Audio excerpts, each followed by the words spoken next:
أعوذ بالله من الشيطان الرجيم بسم الله الرحمن الرحيم۔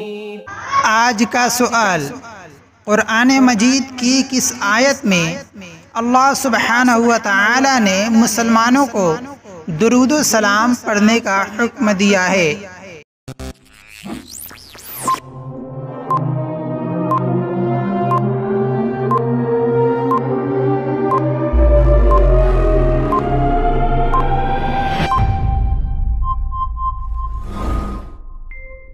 صحیح جواب سورہ احزاب آیت نمبر 56 میں اللہ سبحانہ و تعالی ارشاد فرماتے ہیں، اعوذ باللہ من الشیطان الرجیم، بسم اللہ الرحمن الرحیم،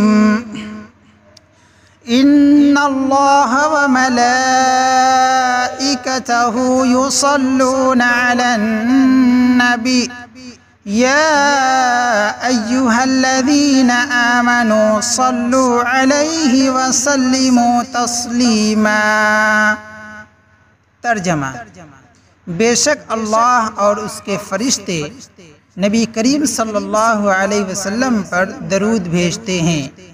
اے ایمان والو، تم بھی ان پر درود بھیجو اور خوب سلام بھیجا کرو۔